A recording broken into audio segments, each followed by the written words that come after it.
Hello, everyone. Welcome back to the best place for the best takes. I'm your host, Benjamin Cure. This is the Benjamin Cure Show. You may notice something different in the thumbnail and the title. I'm trying to make the pictures a little cleaner, and you may also notice some new emojis. That's right, a basketball emoji and a football emoji. Ben, what does that mean? What are you doing? So, to the benefit of the audience, I've always wanted to give you guys a preview of what I'm going to talk about in the show before you even click on the video. I've thought about maybe putting some text on the thumbnail. I didn't love that. I want to keep it clean, classy, a little more professional. So I didn't love the thumbnail idea. I've tried in the past, as you may know if you're a loyal follower of the show or subscriber, I tried making some, putting some text in the titles, putting the actual subjects. It's just not long enough, to be perfectly honest. So that didn't work out really well either. So I've started putting the date and the episode. And now I'm going to change it up a little more. I think the emojis are the perfect way to convey, hey, this little hint at what's going on. So basketball emoji, football emoji, and then it says today's date, Monday, January 16th, 2023. So I think that's a good enough preview. Basketball emoji, it means we're talking basketball today. Football emoji, we're talking football today. Of course, how could we not? Super Wildcard Weekend was excellent, and I'm going to get into that pretty shortly. But first, I want to start with basketball, the NBA. And I want to start with the biggest brand in basketball, the Los Angeles Lakers. Over the weekend, they had a game against the 76ers on Sunday night and a final sequence that went mega viral. I mean, it was the epitome of Lakers basketball and what they are today.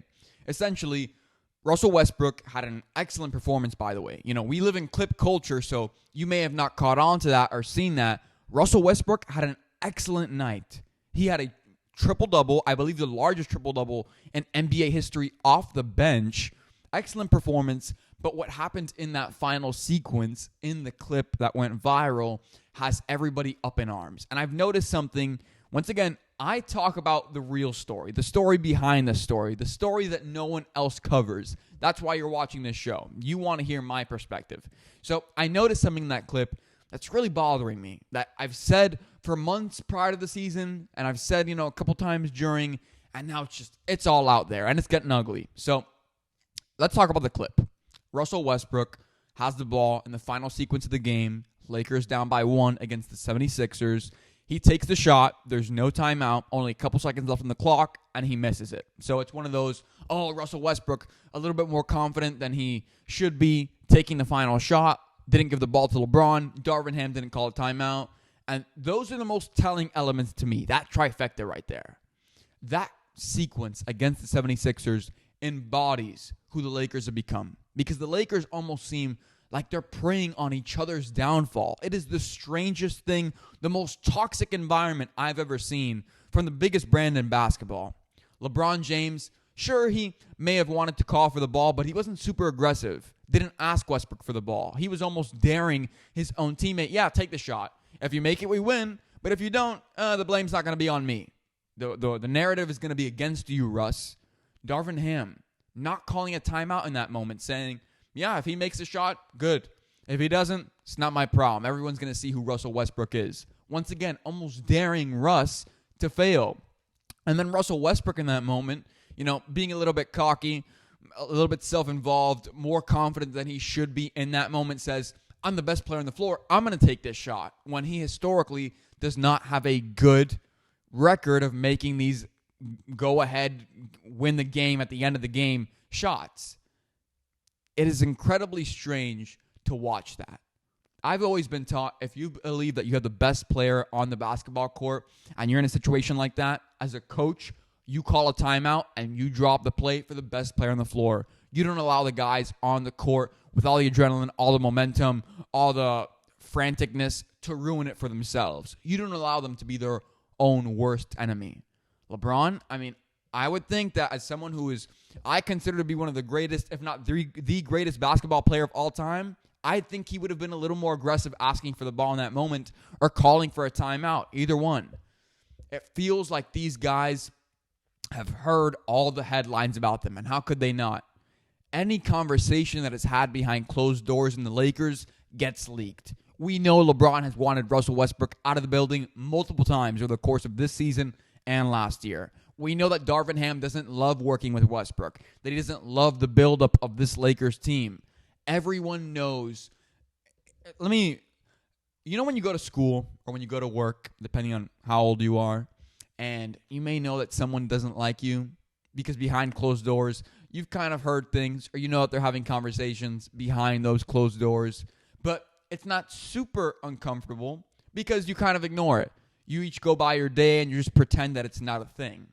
The problem with the Lakers is it's out in the open. Any conversation that is had behind closed doors is a TMZ article or a SportsCenter headline or a ESPN debate segment the next day within 24 hours.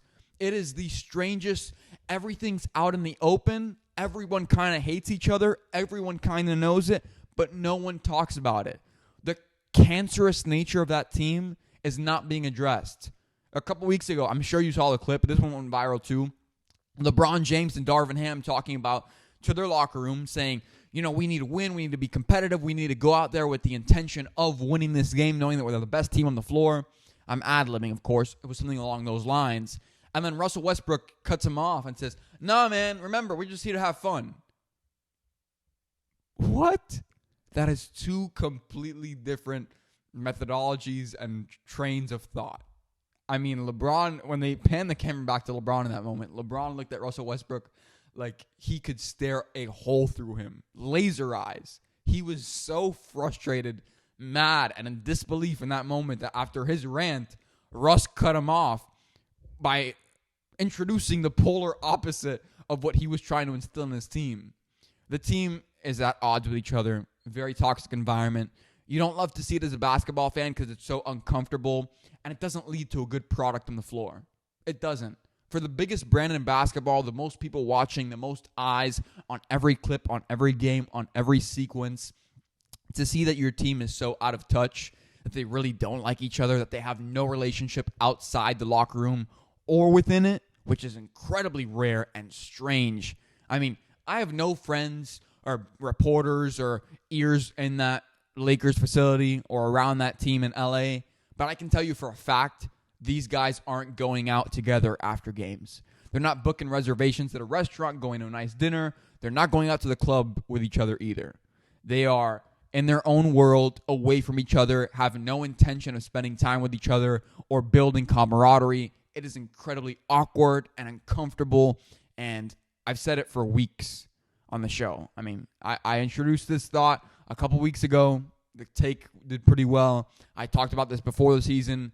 There is an incredibly uncomfortable, unspoken tension between everyone in that locker room, and it shows.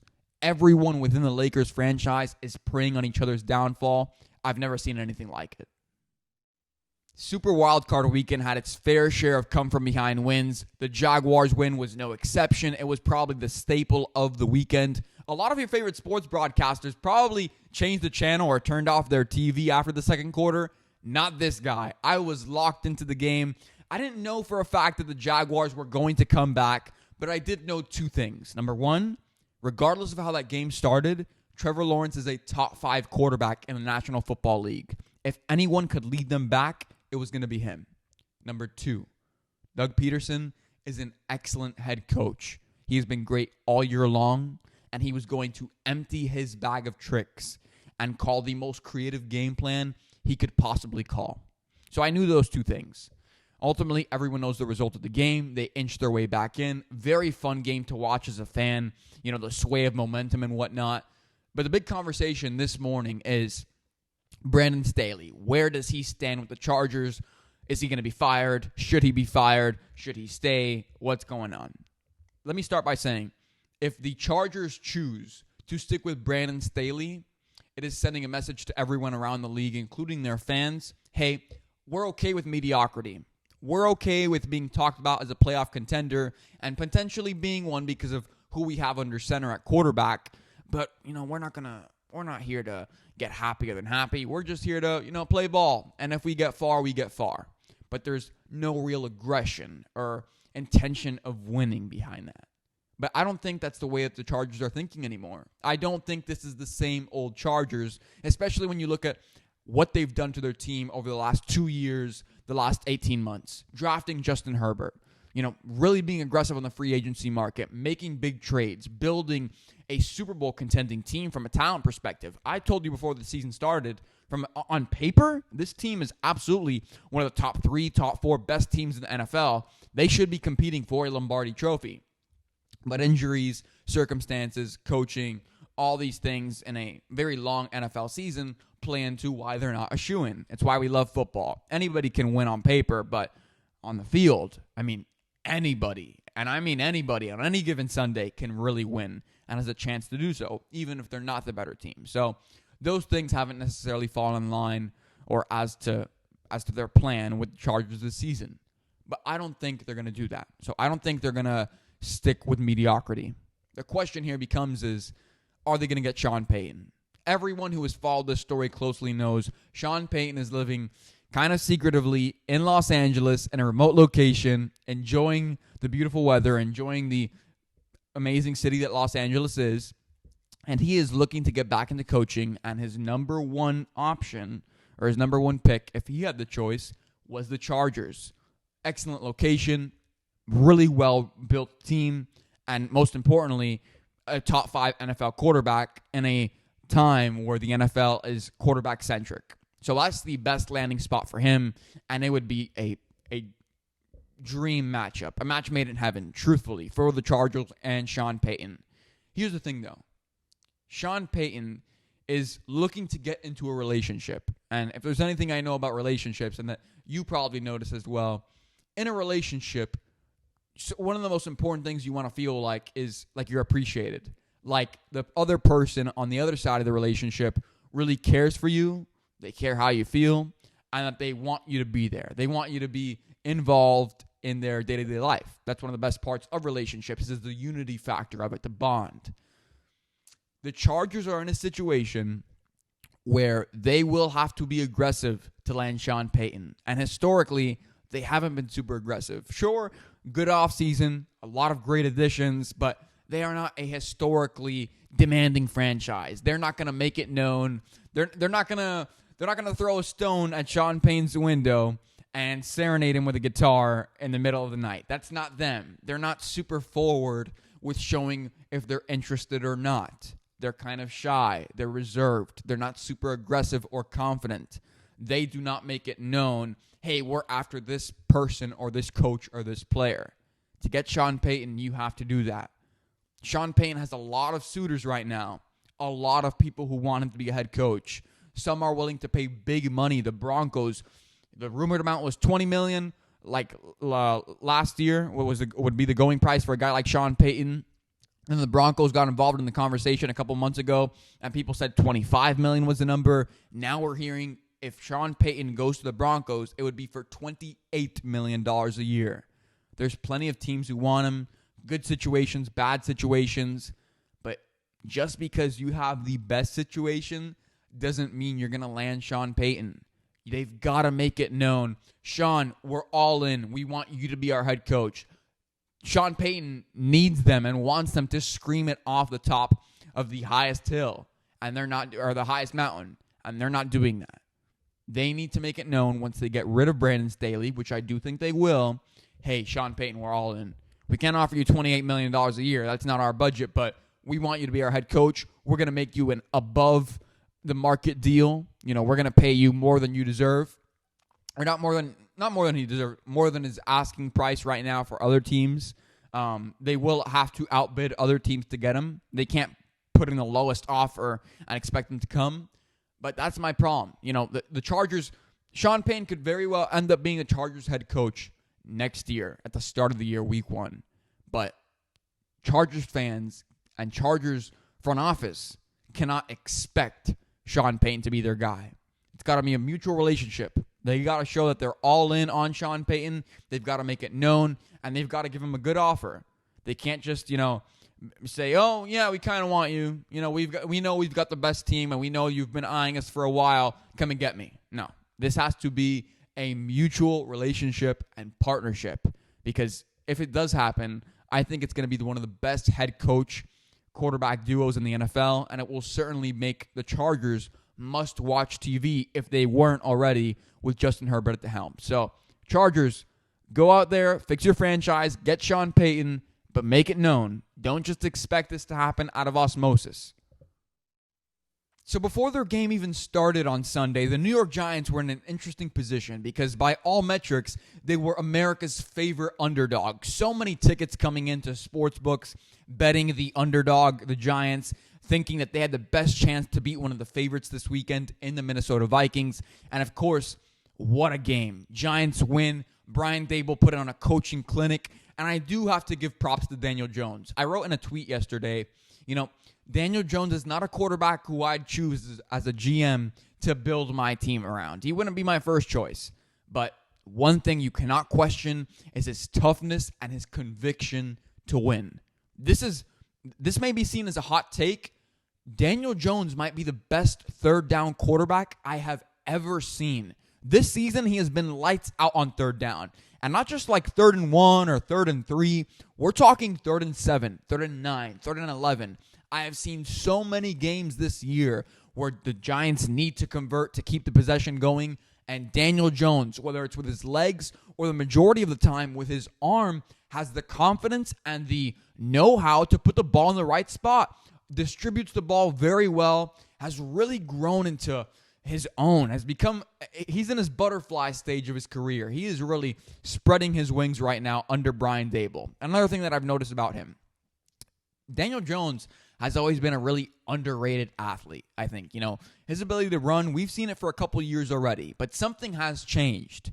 And years prior, when Daniel Jones would run, it was like a scamper, like a little bit of nervousness, almost scared when he was running, looking around.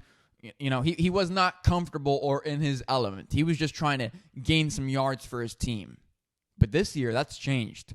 Whether it's Brian Daboll or the new confidence from playing well, Daniel Jones has this almost Josh Allen-like quality when he runs. When he runs downfield, he is not running scared. He is running downhill with all the confidence in the world. He is barreling into dudes. He is asking the DBs and the linebackers, hey, come get me. I don't think you can catch me. And it is so awesome to watch Daniel Jones, who, I don't think he's the top 10 guy, but he is in the better half of this league's quarterbacks, and he's performing well. And I talked about the Jaguars a couple weeks ago as a Cinderella story, a team that I had, for some reason, not one of my favorites, but I had watched a lot of their games. I'm realizing now, if I had to come up with second place, I have watched a lot of Giants games this year just because, I get them with my cable package. And I have seen countless times where Daniel Jones, the entire stadium is in doubt. Can he convert? Can he make the play? And he just finds a way to do it. Third down has been excellent this year. Has put the team on his back. I mean, really tapping into what their identity is. Understanding, I'm not the best player on this team. Saquon Barkley is. We're going to win through him, but I'm going to be the facilitator. I'm going to be the guy who distributes this ball better than anyone else can. And with a playmaker like Saquon Barkley, with his own new instilled confidence, and with Brian Daboll at the helm, I mean, this has been a really fun team to watch. And honestly, it's not super surprising that the Vikings lost. The Vikings, we know what they are under Kirk Cousins. We know what they're capable of. We like their playmakers, but it just wasn't going to be enough with their very shaky defense, who got absolutely picked apart by Daniel Jones and Brian Daboll. The writing was in the wall for the Vikings. They had really close wins. They were a good team. But one of the things I did not predict for them before the season started in my hot take, which ended up being entirely correct, I didn't predict that they were going to make it to the Super Bowl or to the NFC divisional, to the NFC Championship game. I didn't see them being that team because there were holes in that team, which we came to learn was their secondary. And that's the way that things go for them. That's the way the cookie crumbles. But wow, the Giants, excellent win. Brian Daboll, to be a successful franchise in the NFL, you got to get two things right. Location doesn't necessarily matter as much as people think. For Christ's sake, the Dolphins have been awful my entire life and underwhelming. Two things matter. Number one, can you get the right coach? Number two, can you get the right quarterback? I don't know if they have the right quarterback, but they definitely have the right coach. And that coach has elevated that quarterback to new standards, to new heights. And I think the Giants, it depends on how badly they lose or if they lose in really bad fashion against the Eagles. But they are certainly still in it. They certainly can win that Eagles game. I wouldn't say with absolute confidence that the Eagles win that game. And I think you definitely have to look at the Giants as a team that will extend Daniel Jones this offseason because, there's something to be said about trying to get happier than happy. Daniel Jones he's a good quarterback. And you know what? In an NFC that doesn't have a Patrick Mahomes or a Joe Burrow or a Josh Allen or any of those big-time guys, I think it's okay to stick with a guy like Daniel Jones, especially if your head coach is Brian Daboll. Now, I want to pivot here. Giants, Eagles. I genuinely think the Giants will win that game. And I might have an irrational amount of confidence. Maybe it's overreaction Monday. But stick with me here. I think the Giants have all the potential in the world to go to Philadelphia and win that game because, on top of the fact that the Giants are rolling, that Daniel Jones has proven that he is the guy on third down, that he is him, that Saquon Barkley is still healthy and is their playmaker, and that the defense for the Giants can really, they can lock down when they need to and lock in and strap in. They've been so good in key situations this year. And that Brian Daboll is calling the most creative plays possible. One thing that you have to look at in that Eagles-Giants game is Lane Johnson. He was on the Pat McAfee show, and he said that he plans on playing. But with his injury, with the groin injury, I'm calling it right now, Lane Johnson will not finish that game against the Eagles. I expect him to, I'm not praying for any injuries here, but the writing's in the wall. You're using a lot of groin as an offensive lineman when you're trying to steady yourself and impose your will and, push off. That all has to do with your groin. That all has to do with that area of your body. I don't think that in the most physical environment, when the adrenaline's going, I don't think Lane Johnson, as tough as he is going to be able to stick through that entire game. And if you look at the Eagles' record without Lane Johnson, they're absolutely awful. And, good news for the Eagles in the sense that they have Jalen Hurts back. That was a big question mark for me, but they didn't look great towards the end of the season. They were not in a great statistical family, seeing as they were the last undefeated team this year, and history doesn't bode well for those kinds of teams in the postseason. Things are adding up here, in my opinion, with the Lane Johnson situation, having been one of the hotter teams a little bit too early in the year, not being good at the end when it mattered most, going against a team with all the momentum in the world, a team with really nothing to lose in the Giants, I expect an upset. I'm calling it right now. I think the Giants win a close one against the Eagles, and I think it's going to be very, very fun to watch. So that divisional round is going to be must-watch television, and I can't wait. If you've watched this show throughout this 2022-2023 season, you know that the 49ers are who I thought they were. They are who we thought they were. They are a physical team, a team that imposes their will, a team that is creative, that can really exploit your weaknesses. And God, don't give Kyle Shanahan a chance to see what works and what doesn't, because his halftime adjustments are like none other if he even needs them. This game he did. They were down at the half by 1 to a Seahawks team with nothing to lose. That's a dangerous position to be in with a team that knows the world doesn't think they should be there. That could have been a really bad moment for Kyle Shanahan and the 49ers. They could have lost confidence in that moment and allowed the underdog to take over. They did not. To Kyle Shanahan's credit, he changed up that game plan. He scrapped it up. He figured out, hey, this is working. We're going to run this play. We're going to do this with this kind of weather. This is what we need to do to win this game. Wow. That was utter domination by the 49ers.